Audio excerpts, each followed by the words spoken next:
제가 내용을 읽어보겠습니다. 여호와를 의지하는 자는 시온산이 흔들리지 아니하고 영원히 있음 같도다.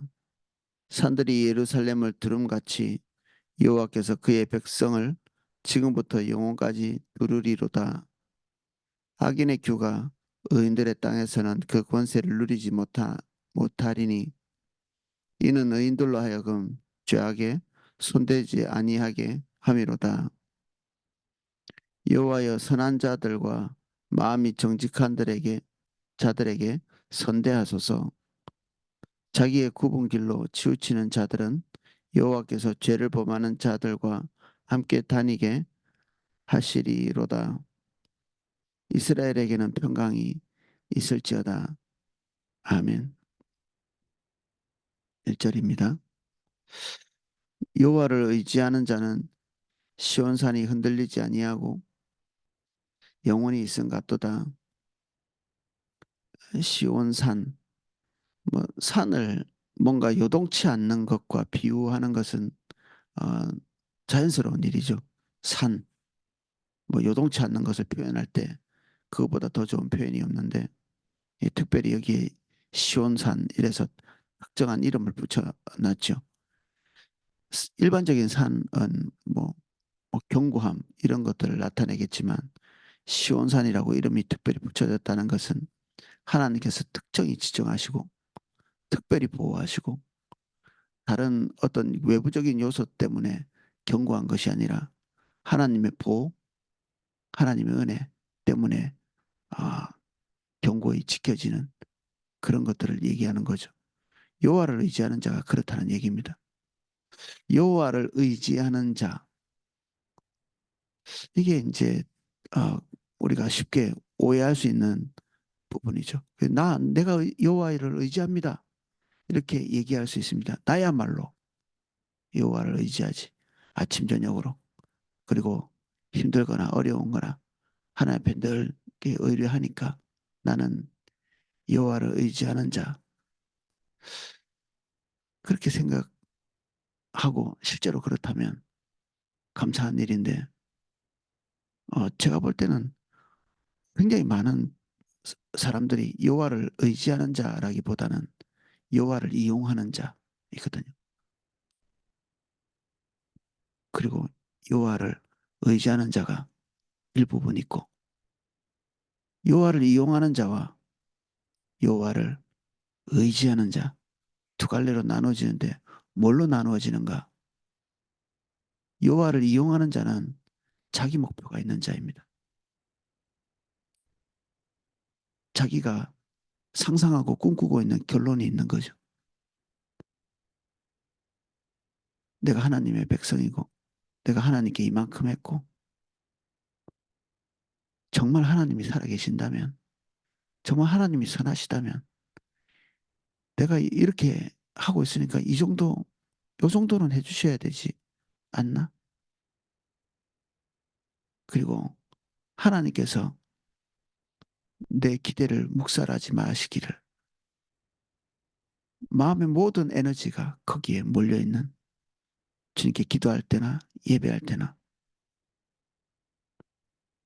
종교적인 껍데기로 많이 덮어놓고 또 저 밑으로 밀어놨을지 모르겠지만 실제로 하나님께서 우리도 보지 못하는 그런 의도들을 불쑥불쑥 이렇게 끄집어내실 때가 있죠. 무시당하고 고난당하고 노예찰 만한 그런 환경들을 우리에게 계속 주시면서 우리의 영혼이 막 격동치는 그때에 그리고 거듭거듭 예배를 반복할 때 우리의 중심에 있는 것이 진짜 우리의 중심에 있는 것이 무엇인지 그때서야 우리의 심연 속에서 쑥 떠오릅니다. 잘 될 때는 종교적인 퍼포먼스를 화려하게 할 수 있죠. 사울같이. 근데 결국 하나님을 이용하는 자에 불과했던 자기의 모습이 이렇게 떠오르는 그런 시점이 있습니다. 우리 전체도 어느 시점에서는 여호와를 이용하는 자였습니다. 여호와를 의지하는 자, 여호와를 부종하는 자, 그는 모든 운명을 모든 운명을 하나님께 맡기고 있죠. 정말 갓난아기처럼 엄마에게 모든 운명을 걸고 있는 그러한 존재같이 스스로의 결단에 의해서 여호와를 의지하는, 여기 말하고 있는 흔들리지 않는 자는 그러한 자입니다. 흔들리는 것은 뭘 흔들린다고 얘기할까요? 이럴까 저럴까 하는 거죠. 두 마음을 가진 자.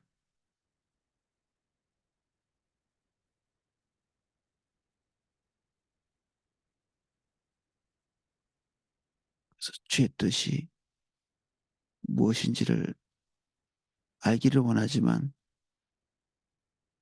금방 혼돈 속으로 빠져듭니다. 머리가 나빠서 혼돈 속으로 빠지는 것이 아니라 자기가 내려놨다고 생각되는 새로운 목표를 이룰 수 있는 시기가 왔을 때, 내 의도와 부합하는 환경이 이어질 때, 우리 마음속의 중심은 극렬하게 요동치죠.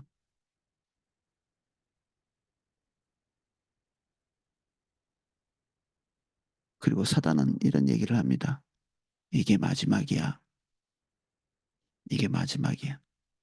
뭐 홈쇼핑 이런 거 보면 오늘이 마지막입니다. 사람들은 그때 조바심이 나거든요. 마귀가 쓰는 방법과 같이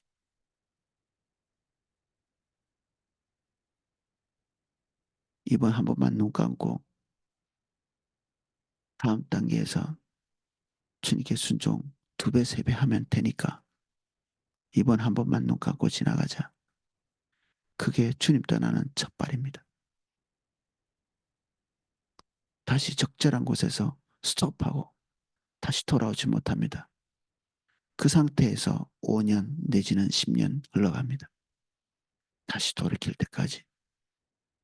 그렇게 인생을 낭비하고 2번, 3번 하면 우리 좋은 날들은 하나님께 헌신하고 주의 말씀에 따라 살기 때문에 맺을 수 있는 열매들은 다 떠나가 버리고 빈 쭉정이만 남아있는 우리 자신을 보게 되죠. 한 번, 2번 내가 원하는 결정을 할 때마다 세월은 가고 우리는 빈 쭉정이만 남습니다. 하나님 앞에서는 열매 없는 자로 남죠. 너무 많다 보니까 죄의식도 느끼지 못합니다. 우리의 죄의식을 느낄 만할 때에 주변에 있는 사람들이 다 같은 말을 하거든요. 우리의 불순종을 위로해 줍니다. 격려해 주고. 그러니까 내가 사람이니까 뭐 그럴 수도 있지. 이런 얘기를 하고. 인간이 누가 이렇게 살아. 이런 얘기는 하지.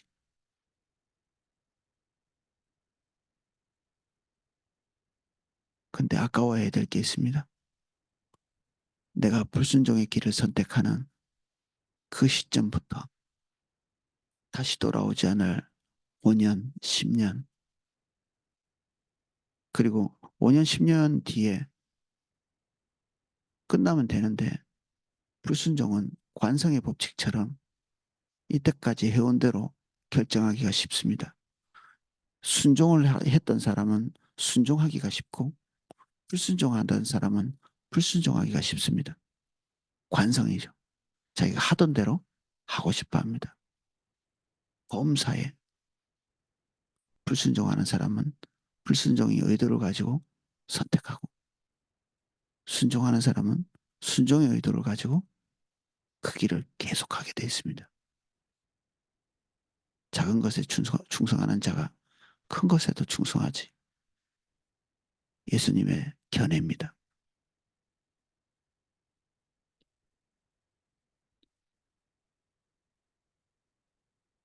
시온산이 흔들리지 않고 영원히 있음 같도다. 산들이 예루살렘을 두rum같이 여호와께서 그의 백성을 지금부터 영원까지 두루시리로다. 예루살렘은 높은 지역에 있죠. 아마 순례를 가는 길이 쉽지는 않았을 것입니다. 이게 위에서 밑으로 내려가는 건 쉽지만 위로 올라가는 것은 쉽지 않죠. 자기 스스로의 의지, 결단, 하나님에 대한 헌신, 이게 기본적 전제죠. 가다가 포기할 수 있는 그런 지역인데 주변에 이 시온산은 주변에 그 여러 산들이 있습니다. 또 그래서 예루살렘은 처음에 여부수 족속의 땅이었죠. 난공불락인. 그래서 수백 년 동안 이스라엘 백성들이 가나안 땅에 들어갔지만 예루살렘을 정복하지는 못했습니다. 다윗 때에 가서야 예루살렘을 정복하고 거기에 다윗성을 건축하죠. 이런 지형을 여기에 묘사해 놓고 있습니다. 다른 산들이 예루살렘을 지키고 있는 것 같이 하나님께서 자기의 모든 결정을 내리고 하나님께 운명을 맡기고 하나님의 말씀대로만 순종하기 위해서 다른 것을 감안하지 않는 그러한 자를 보호하시는 그런 비유들을 여기에 놓은 거죠. 그가 보호받을 것이다. 그가 보호받을 것이다.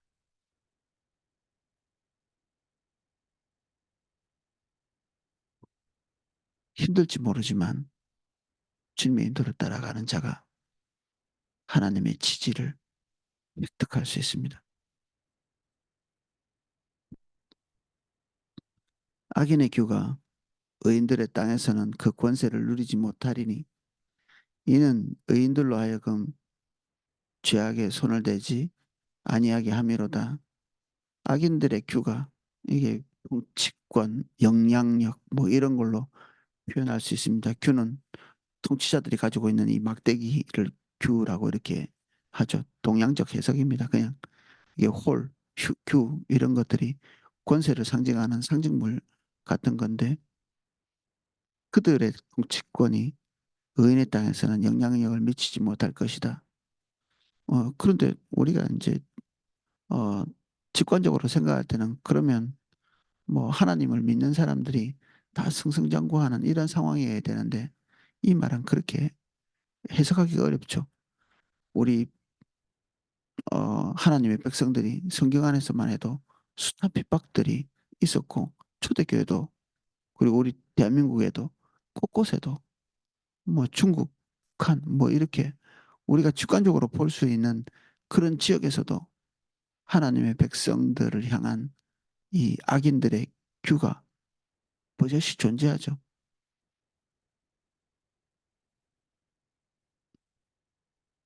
하나님의 통치가 적극적으로 이루어지는 그 지점은 사단이 들어오지를 못합니다.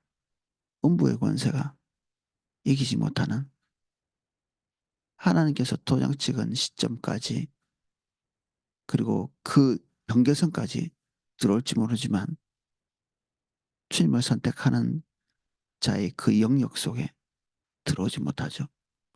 마치 핀셋으로 이렇게 집어내는 것처럼 하나님의 역사가 그렇습니다. 한 가족 안인데 하나님을 경외하는 자와 하나님을 경외하지 않는 자가 뒤섞여 있다. 그러면 한 공동체 안에 좁은 공동체니까 하나님께서 그 안에서 뭔가를 할 수 없게 어려움은 다 같이 닥치고 좋은 일은 다 같이 또 겪게 되는 그럴 것 같은데 그렇게 잘 되지 않습니다. 이 한 손가락 안에 드는 4명, 5명 되는 이 가족 안에서도 하나님께서 뚜렷한 차별을 두시고 주를 경외하는 자를 보호하시는 것들을 종종 보거든요. 한국과 안에서 공동 운명체인데 똑같이 IMF가 닥치고 공황이 닥치고 어려움이 닥치고 그래도 그 국가 안에서 뚜렷한 보호와 뚜렷한 유기가 있는 모든 사람이 다 잘 되는 시점에도 극심한 어려움에 처할 수도 있고요.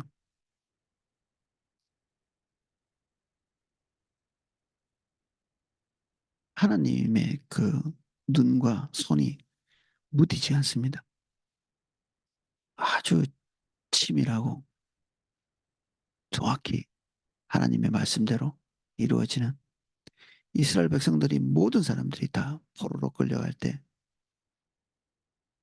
하나님께서 예레미야에게 말씀하신 대로 그의 목숨은 귀히 여김받고 구원을 얻고 모든 사람이 다 자기 자유를 얻을 때 그가 선택해서 바벨론으로도 갈 수 있었고 그 고국에 머물 수도 있었습니다. 기묘한 일이죠.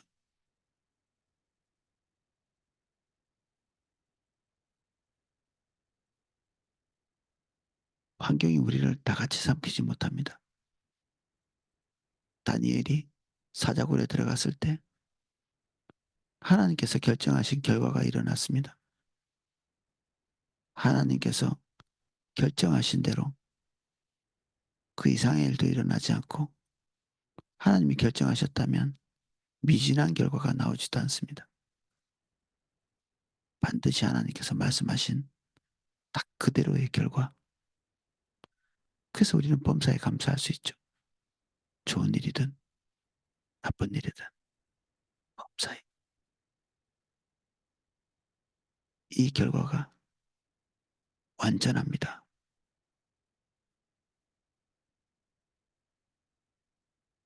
각 상황마다 우리가 해야 할 일은 이 결과가 좋습니다. 이 결과가 나쁩니다. 이렇게 말하는 것이 아니라 그 결과마다 하나님의 뜻대로 반응하는 것만 우리의 몫입니다.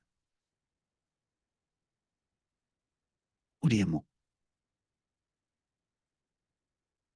신학의 중요한 주제 중에 신정론이라고 있습니다. 하나님은 어떤 경우에라도 선하시다. 그렇지 않으면 하나님이 아니시거든요. 어떨 때는 악했다가 어떨 때는 선했다가 어떨 때는 완벽했다가 어떨 때는 실수했다가, 하나님은 그런 분이 아닌데 교리적으로는 그렇게 배웠지만 우리의 삶에서는 하나님을 그렇게 여기지 않는,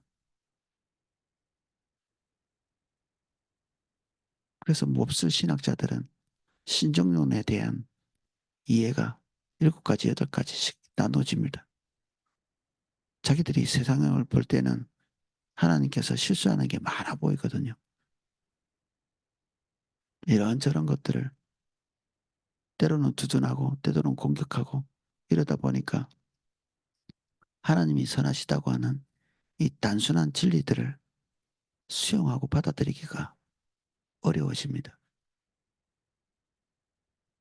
내 자식에게, 내 삶에, 내 거처에, 내 직장에 내가 원하는 결과만 조금만 비틀려도 신정론, 하나님은 선하시다는 고백 자체를 내팽개쳐 버리죠.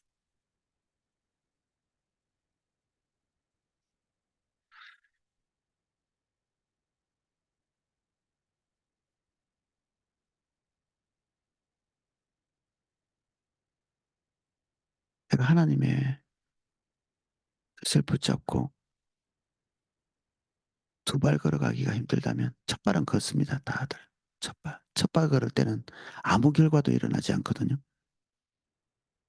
두 발, 세 발 이렇게 걷다 보면 역경이, 예, 불어오죠. 역풍이 불어옵니다. 한 발 걷다가 무너지는 사람은 잘 없죠. 두 발, 세 발, 네 발 걷다가 다들 역경이 있을 때쯤에 뒤로 물러갑니다. 아, 조금만 견디면 될 줄 알았더니 이게 안 없어지는 모양이다. 그런 판단을 내리죠. 그래서 처음부터 결정하고 가지 않으면 내가 죽는 한이 있더라도, 밥을 굶는 한이 있더라도, 손해를 보는 일이 있더라도, 수치를 당하는 일이 있더라도 주의 길을 가겠다 결정하고 가는 사람이 아니면 중간에서 떨어지는 일이 반드시 있습니다. 끝까지 못 갑니다.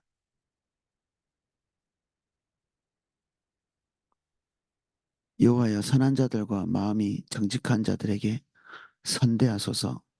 마음이 아닌 사람들이죠. 선한 자들, 마음이 정직한 자들, 숨겨놓은 것이 없는 자들, 숨겨놓은 것이 발견될 때는 주님 내 믿음을 도와주십시오. 두 마음에 있는 나를 불쌍히 여주십시오. 정직하면 됩니다. 우리의 중심을 하나님께서 도와주십니다. 기본이 정직이죠. 인척하는 것이 아니라 그럴 수밖에 없는 우리의 누추함을 주님께 공개하고 주님의 도움을 구하는 것입니다. 그 정직함 때문에 우리는 하나님께 접근할 수 있는 용기가 생깁니다. 그때에 우리의 허물을 주님께 다룬받을 수 있고 우리의 근심, 염려를 하나님의 은혜로 극복할 수가 있습니다. 덮어놓고 주님 잘 따라가는 옆 사람 흉내나 내고 그러면 안 됩니다. 간증 몇 개 들은 거 그 사람들처럼 종말이 오기를 기다리며 비슷한 흉내나 내는 그건 가짜거든요, 다.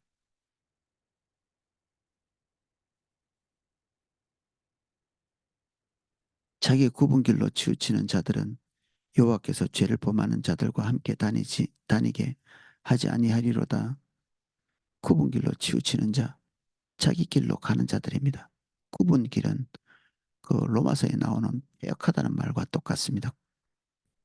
직선이 아닌 거죠. 직선이 아닌 것입니다. 굽어 있는 것, 주의 길이 아닌 것.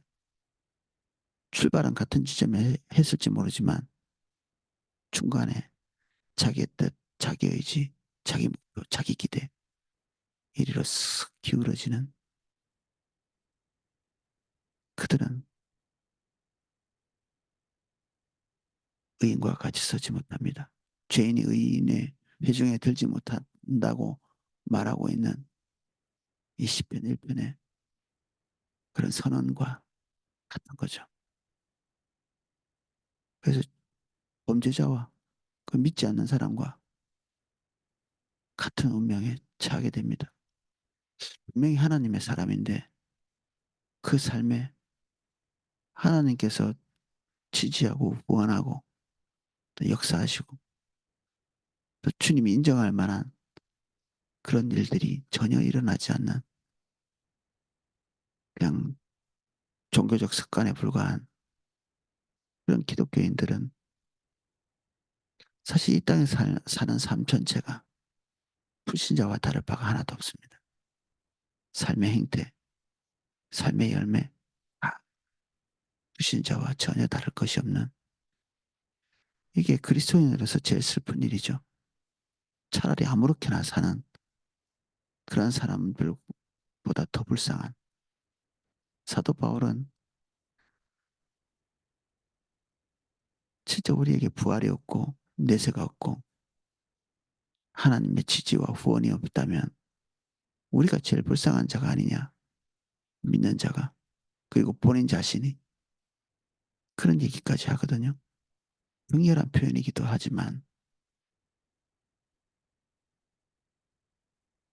우리가 예수 믿는 사람이 예수님 없이 예수님 있다고 하지만 그 모든 결정에 있어서 하나님을 밀어내고 우리 의지를 관철하고 그렇게 하면 하나님을 밀어내는 것이고 성령님을 무시하는 것이고 그런 삶에 하나님께서 오실 리가 없는데 그러면 우리의 삶이 불신자나 침배였고 그리스도인으로서 누릴 수 있는 즐거움, 평강, 행복 이런 건 맛보기 어렵죠. 제일 슬픈 일입니다. 사실은 불신자보다 더 슬프다고 할 수 있습니다.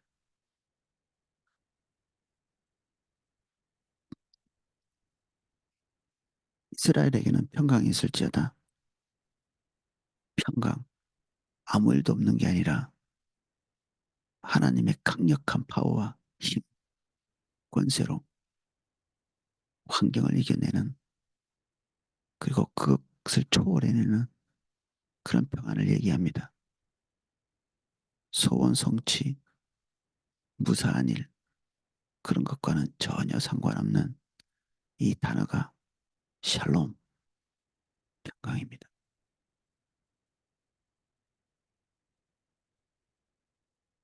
주님의 우리의 샬롬입니다. 오늘은 여기까지 살펴보겠습니다.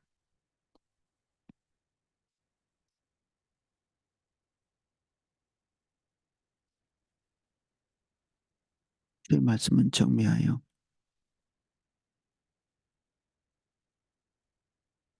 우리를 주의 길로 인도하십니다. 나누어지지 않는 한 마음 주십시오.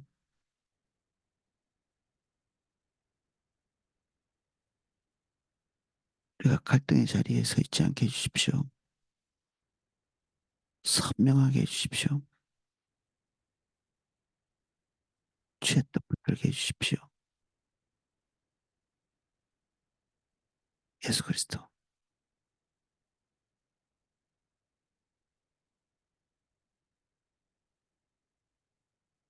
주의 뜻이 이루어지는 주님으로서의 형통이 우리 삶에 넘치게 해주십시오.